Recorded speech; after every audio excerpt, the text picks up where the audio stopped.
آئندہ باغ میں نہیں آؤں گا، مجھے معاف کر دو۔ یہ 10 سالہ رضوان کی چیخیں تھیں جو باغ میں گونج رہی تھیں۔ باغ کے مالی نے اسے دبوچ رکھا تھا اور لمبا سا بانس نما ڈنڈا اس کے نازک بدن پر برسا رہا تھا۔ اس کا جرم صرف یہ تھا کہ وہ آم کھانے کی غرض سے یہاں آ گیا تھا۔ وہ یہ سمجھا کہ شاید مالی باغ میں نہیں ہے، مگر اس کو یہ معلوم نہیں تھا کہ مالی نے اسے باغ میں داخل ہوتے ہوئے دیکھ لیا تھا۔ وہ ایک جگہ چھپا ہوا بیٹھا تھا۔ جوں ہی رضوان آم کے پیڑ پر چڑھا، پیچھے سے آ کر مالی نے اچانک اس کی ٹانگ پکڑ کر ایک زوردار جھٹکا دیا۔ رضوان دھڑام سے منہ کے بل آ گرا۔ وہ اٹھنے کی کوشش کر ہی رہا تھا کہ مالی نے اسے دبوچ لیا۔ بھلا اس گنجان باغ میں رضوان کی فریاد کون پہنچتا؟ جب مالی دل بھر کے اسے پیٹ چکا تو باہر کی طرف دھکا دیتے ہوئے بولا، دفع ہو جاؤ، آج کے بعد اس باغ میں دوبارہ نظر نہیں آنا تو آپ تجھ کو ایمبولینس ہی یہاں سے اٹھا کے لے کر جائے گی۔ رضوان بیچارہ گرتے پڑتے باغ سے باہر نکل تو گیا، اس تشدد سے اس کے بازو کی ہڈی ٹوٹ چکی تھی۔ کئی دنوں تک اس کا علاج چلتا رہا۔ اس کے والدین رو دھو کر بیٹھ گئے۔ وہ بے بس تھے، آخر وہ کرتے بھی کیا؟ وہ باغ رئیس ارشد خان کا تھا، جس کے مالی کا نام انور تھا۔ باغ کا چوکیدار بھی وہی تھا۔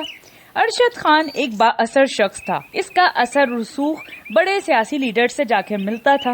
مالی انور کو ارشد خان کی پوری حمایت حاصل تھی، بلکہ اس نے انور کو یہ تک کہہ دیا تھا کہ میرے باغ کا اگر ایک پھل بھی غائب ہوا نا، تجھے نہیں چھوڑوں گا، اس کے لیے تمہیں کچھ بھی کرنا پڑے گا۔ اس لیے انور صاحب کو اس کی حمایت کا فائدہ اٹھا کر ان گنت بچوں کی بری طرح پٹائی کر دیتا تھا۔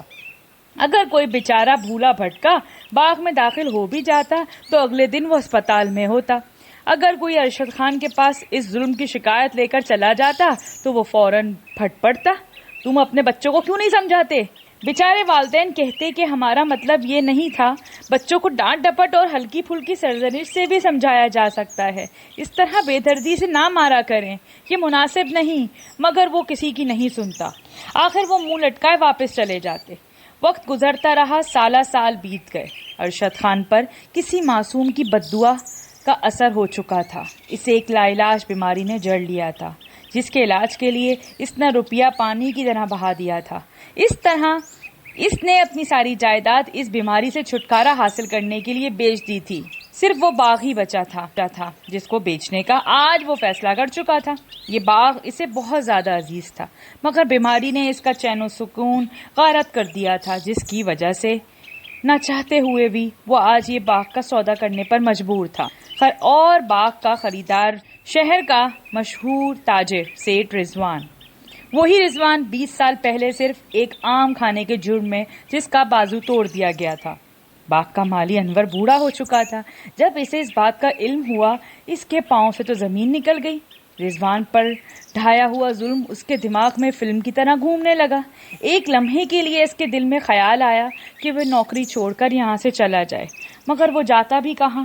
اتنا عرصہ باغ میں رہ کر اس باغ سے اسے گہرا جذباتی تعلق پیدا سا ہو گیا تھا، اور اس کی روزی روٹی کا بھی ذریعہ یہی تھا۔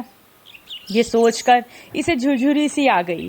اچانک اسے رضوان صاحب اپنی طرف آتے دکھائی دیے۔ وہ چوکنا ہو کر بیٹھ گیا۔ تھوڑی دیر بعد ایک خوبرو 30 سالہ نوجوان آدمی اس کے سامنے کھڑا تھا۔ انور کوئی لمحہ ضائع کیے بغیر بجلی کی طرح اس کے قدموں میں آ گرا۔ صاحب مجھے معاف کر دیں، میں نے آپ پر بہت بڑا ظلم کیا۔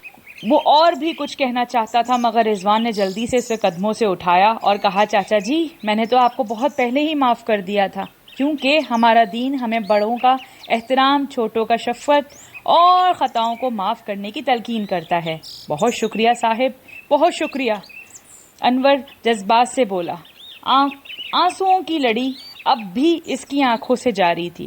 رضوان نے کہا، جیسا کہ آپ کو معلوم ہے یہ باغ میں نے خرید لیا ہے، لیکن آپ کو پریشان ہونے کی ضرورت نہیں، بلکہ آپ کے لیے خوشخبری ہے، اب بھی آپ ہی اس باغ کے مالی رہیں گے۔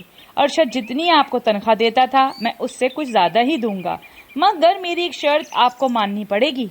جی صاحب بولیں، میں آپ کی ہر شرط منظور کرتا ہوں۔ وہ خوشی سے پھولے نہیں سما رہا تھا۔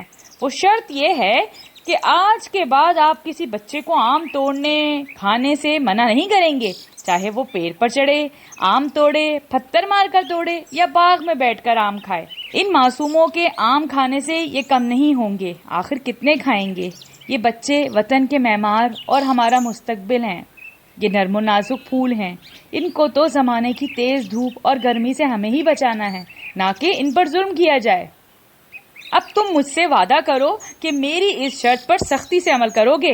مالی نے بھی دل کی گہرائی سے وعدہ، پکا وعدہ کہتا ہوا ہنسی خوشی اس باغ کی صفائی کرنے میں واپس مصروف ہو گیا۔ Like, subscribe and share.